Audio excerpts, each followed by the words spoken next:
카페처럼 예쁜 인테리어 NO! 내부 구획 설계에 중점을 두자. 안녕하세요, 국회와 천천박사입니다. 현재 국회 창업팀은 다수의 주간보호센터 창업을 도와드렸고 지금도 계속 도와드리는 중입니다. 그 중에서 창업 절차 중에 가장 중요하다 말씀드릴 수 있는 내부 인테리어, 어떤 인테리어를 해야 센터가 롱런할 수 있는지 알아보도록 하겠습니다. 첫 번째, 수면실을 보다 쾌적하게. 많은 대표님들이 넓은 시야를 위해서 시공 비용을 최소화하기 위해서 모든 공간을 오픈형으로 설계하시는 경우가 종종 있습니다. 오픈형의 경우에는 소음에 취약하고 무엇보다 아늑함이 없다는 단점이 있습니다. 공간 분리를 해서 방처럼 만든다면 추후에 어르신 환복이나 기저귀 케어를 하기에 용이하기 때문에 오픈형에서 느낄 수 없는 아늑함을 느낄 수가 있습니다. 이 장점을 가지고 센터를 운영을 하시면 특히 치매 어르신들이 안정감을 느낄 수 있다고 하는 그런 장점들도 있어요. 그래서 매우 좋은 영향을 주고 어르신들을 더 모집할 수 있는 그런 역량이 생길 수 있을 것이라고 자신 있게 말씀드립니다. 그럼에도 불구하고 개방감 있는 시야를 위해서 벽 시공을 망설이고 계신다면 벽 시공 이후에 바깥쪽으로 창문을 크게 내거나 벽의 절반을 강화유리로 시공하시는 것은 어떠실까 싶습니다. 두 번째 팁입니다. 바닥은 무조건 안전 제일. 운영 중에 가장 걱정스러운 부분 중 하나, 바로 어르신 관련 사고입니다. 그 중에 낙상 사고는 사전 방지가 충분히 가능한 부분입니다. 어르신 낙상 사고는 대부분 화장실과 샤워실에서 발생하는데요. 초기 센터 설계 시에 화장실, 샤워실은 이게 실제 일반 타일이 더 저렴하고 중국산 타일들 굉장히 저렴한 부분이 있기 때문에 대표님 입장에서도 비용이 더 들어가는 부분이 있고 인테리어업자 입장에서도 이 부분을 저렴하게 시공하고 싶은 생각이 강할 겁니다.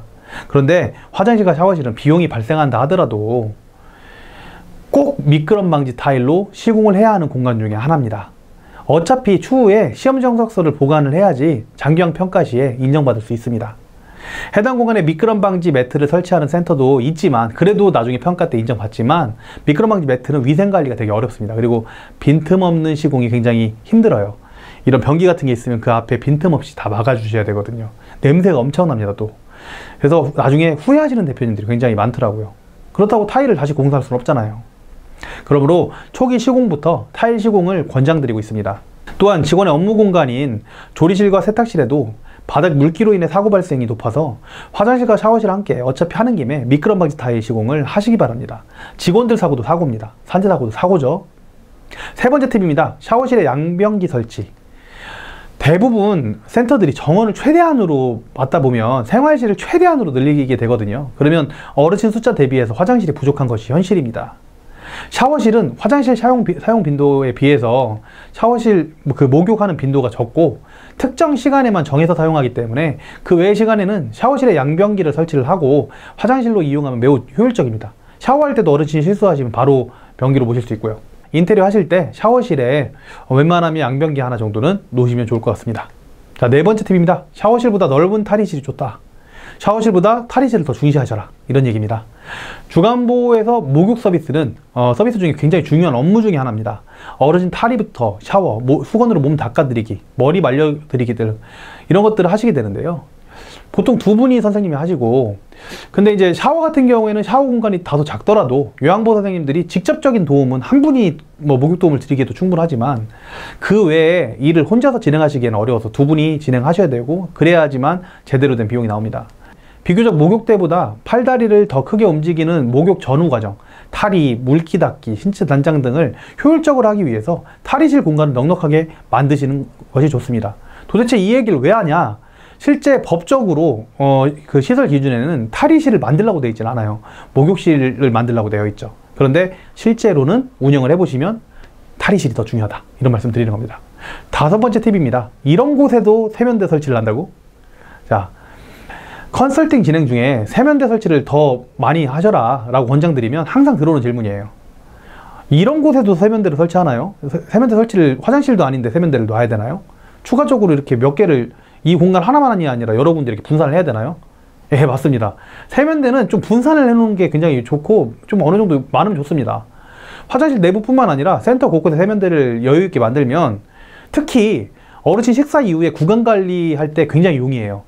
물론 시선에 있어야지 좀 관리가 용이하겠지만 어르신들이 구강 관리 먼저 입 닦으려고 하다가 다치시는 경우, 부딪히시는 경우가 드물어지거든요. 그러니까 좀 분산시켜서 어르신들이 사용할 수 있게끔 그렇게 하면 좋고요. 그리고 손 세척 시에 여러 군데에 있으면 어르신 이동 동선이 짧아져서 좋아요. 이동 동선이 늘어나면 뭐가 안 좋아요? 낙상 위험이 있을 수 있으니까요. 그리고 아까 말씀드린 것처럼 한 공간에 어르신이 몰리는 상황을 방지해서 사고 위험을 낮춰줍니다. 예, 그래서 그런 부분들 때문에 세면대를 추가적으로 더 설치를 하신다, 이런 말씀 드리겠습니다. 바로 넘어갑니다. 그 다음 팁입니다. 어르신들의 인기 아이템, 평상.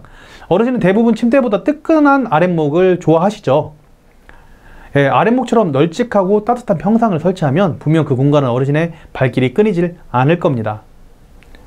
예, 무릎이나 관절이 안 좋은 어르신 같은 경우에는 일반 바닥에서 생활하는 것보다 평상이 있으면 훨씬 더 안전하고 편하게 일어나실 수가 있습니다. 그래서 평상을 활용하는 거예요. 평상은 일반 의자보다 약간 낮은 높이로 설치를 하고 전기장판이나 온수매트보다는 난방 시스템 설치를 권장을 드립니다. 전기장판이나 온수매트 설치 시에 전선이나 단차로 인한 안전사고 발생 가능성이 있을 수 있기 때문이에요. 평상 하단에는 신발을 신고 벗을 수 있는 여유 공간도 확보를 해주셨으면 좋겠습니다. 여러분들 인기 만점 주간보호센터가 되기 위한 인테리어 꿀팁 도움이 좀 되셨을까요? 카페처럼 예쁜 인테리어도 물론 좋습니다. 그렇지만 안전이 더 중요하고 어르신의 동선에 따른 편의, 근무하는 직원의 근무 효율을 위한 인테리어가 최고의 인테리어라고 생각합니다. 그리고 보다 편하게 즐겁게 시간을 보낼 수 있는 멋진 주간보호센터, 롱런할 수 있는 주간보호센터의 비결이라고 생각합니다. 아름다움은 그 이유 얘기죠. 예, 더 궁금하신 점이 있다면 댓글 남겨주시고요. 저는 국회의 천천박사였습니다. 감사합니다.